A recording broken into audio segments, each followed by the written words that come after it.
नमस्कार. Smita Manoj Padhye YouTube channel आणि Smita Padhye shorts मध्ये सर्व सबस्क्रायबर्सचं खूप खूप स्वागत. आज दसरा, सर्वांना दसऱ्याच्या खूप खूप शुभेच्छा. नवरात्र आता समाप्त होत आहे. पुढील वर्षी परत याच नव्या जोमाने नवरात्री दसरा ही येईलच. या वर्षी पावसाने खूपच धुमाकूळ घातलेला आहे, पण त्यातही आपला उत्साह आणि श्रद्धा ही काही कमी नाही होत. त्यामुळे आजच्या या दसऱ्याच्या निमित्ताने छोटीशी एक माहिती मला तुम्हाला द्यायची होती. ती म्हणजे की आपले 2 चॅनल्स आहेत, एक स्मिता पाध्ये शॉर्ट्स आणि स्मिता मनोज पाध्ये. तर दसऱ्याच्या शुभ मुहूर्तावर आम्ही असं ठरवलंय की स्मिता पाध्ये शॉर्ट्स हा यापुढे शॉर्ट्सच न राहता त्याच्यामध्ये आपण साहित्य ॲड करणार आहोत. म्हणजेच आजपासून चॅनलचं नाव असेल स्मिता पाध्ये शॉर्ट्स आणि साहित्य. साहित्य म्हणजे हो, तुम्ही बरोबर ओळखलं. त्याच्यामध्ये आपण जे काही साहित्य आपल्या मराठी समाजाचं, मराठी माणसाचं आहे, बरेच लेखक आहेत, कवी आहेत, शिवाय काही पुस्तकं निघत असतात, छान छान पुस्तकं निघत असतात, आपण वाचतही असतो. तर अशा लोकांचे, अशा साहित्यिक आणि ज्येष्ठ लोकांचं आपण थोडंसं वाचन करू, थोडंसं त्याबद्दल बोलू, त्यांच्याबद्दल काही माहिती असेल तर ती आपण जाणून घ्यायचा प्रयत्न या स्मिता पाध्ये शॉर्ट्स आणि साहित्य या चॅनलवर सादर करण्याचा प्रयत्न करणार आहोत. आणि हो, स्मिता मनोज पाध्ये हे चॅनल तर कंटिन्यू राहणारच आहे आणि त्याचंही नाव आपण बदलत आहोत आणि त्या चॅनलचं नाव असणार आहे स्मिता मनोज पाध्ये फन आणि मस्ती. तर जी आतापर्यंत मी तुमच्या समोर सादर करण्याचा प्रयत्न केला आहे, वेगवेगळे विषय त्याच्यामध्ये असतात, पण त्यातही बऱ्याच सुधारणा करायची आम्हाला आवश्यकता आहे, ज्याची जाणीव आम्हाला आहे. तुमचे कमेंट्स आम्हाला येतात, तुमचे सजेशन्स आम्हाला येतात. त्या हिशोबाने आम्ही त्या सुधारणेच्या वाटचालीकडे आहोतच. तर ह्या दोन्ही चॅनल्सला एक छोटंसं नवरूप देऊन आम्ही दसऱ्याच्या शुभमुहूर्तावर ठरवलं की तुम्हा सर्वांना ही माहिती द्यावी. तर आज शुभस्त शीघ्रम करताना आमच्याच अंधेरी वाचनकर्त्यातले एक ज्येष्ठ आहेत सभासद, त्यांचं नाव आहे प्रफुल्लचंद्र पुरंदरे, जे वर्सोव्यातच राहतात. तर त्यांनी आज एक छान लेख आमच्या ग्रुपवर त्यांनी दिला, त्यांनी स्वतः लिहिलेला आहे. तर हा पण एक साहित्याचाच भाग आहे. तर मी विचार केला की आपण आज या लेखाने सुरुवात करू. तर आज आणखी एक दिवस आहे, तो म्हणजे ज्येष्ठ नागरिक दिन. त्या निमित्ताने आता मी तुमच्या समोर थोडक्यातच हा एक लेख वाचते. ह्याला साधारण 2 ते 3 मिनिटं लागतील. तर सुरुवात करूया नव्या चॅनलची, नव्या रूपाने, ज्याचं नाव आहे स्मिता पाध्ये शॉर्ट्स आणि साहित्य. तर विषय आहे ज्येष्ठ नागरिक दिन. आता त्यांनी काय केलंय की ज्येष्ठ नागरिक आणि आपले गदिमा ग.दी. माडगूळकर यांची जी गाणी आहेत आणि त्यांचा चित्रपट आहे, त्याच्याशी त्यांनी ज्येष्ठ नागरिकाचं थोडंसं तुलना करून एक छोटासा लेख त्यांनी लिहिलाय, जो आम्हा सर्व सभासदांना, वाचनकर्त्याच्या खूप आवडला. तर म्हटलं आपण आज इथे सादर करू. सुरुवात करते.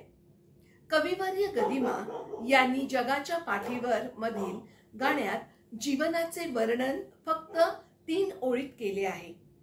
मुकी अंगडी बालपणाची, रंगीत वसने तारुण्याची, जीर्ण शाल मग उरे शेवटी, लेणे वार्धक्याचे. किती थोडक्या शब्दात संपूर्ण जीवनाचे सार सांगितले आहे. काळ कुणासाठी थांबत नाही, हेच सत्य आहे. म्हणून वृद्धावस्था म्हणायचे का, म्हातारे झालो असे समजायचे का?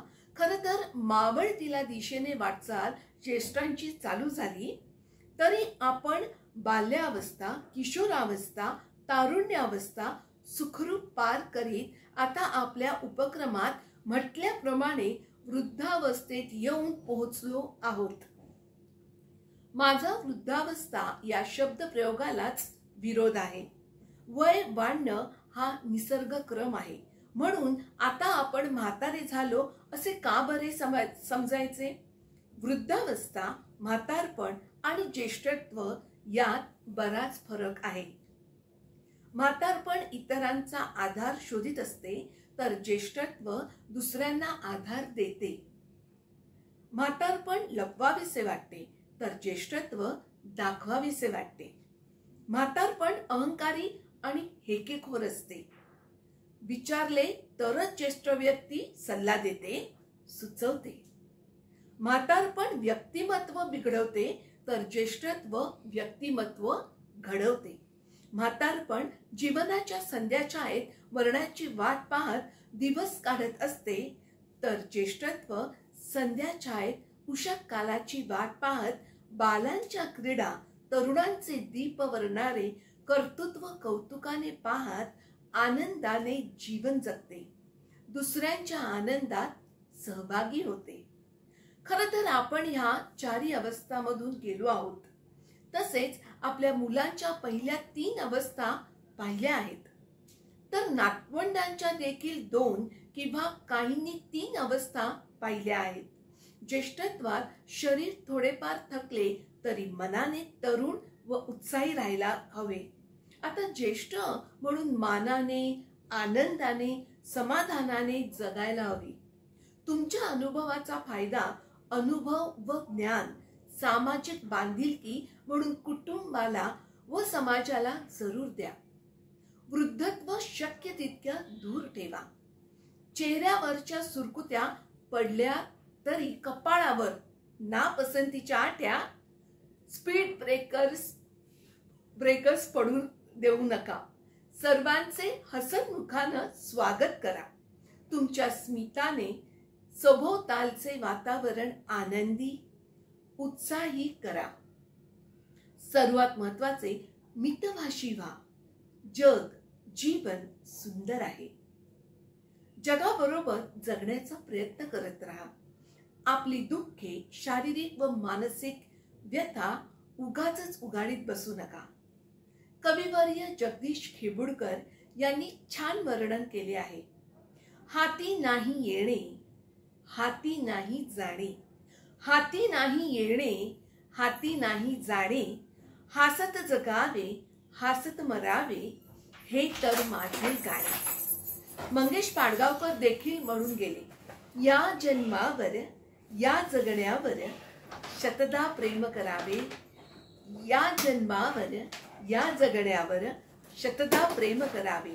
यातच ज्येष्ठांचे समाधान आहे. कोरोना देखील पार केला. आता भीती हा शब्द आपल्या शब्दकोशातून वगळून टाका. पुढील वाटचालीसाठी सर्व ज्येष्ठांना आभाळभर शुभेच्छा.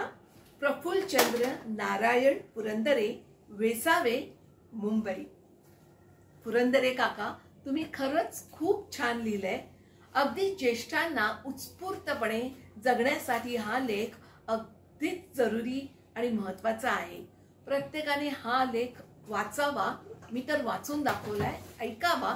आणि ह्याच नोटवर आजचा हा व्हिडिओ स्मिता पाध्ये शॉर्ट्स आणि साहित्य आमच्या या पुरंदरे काकांच्या लेखाने वाचून मी आज तुमची आज्ञा घेते. असेच हा चॅनल बघत राहा. तुमच्या सहकार्याची खूप खूप गरज आहे. धन्यवाद.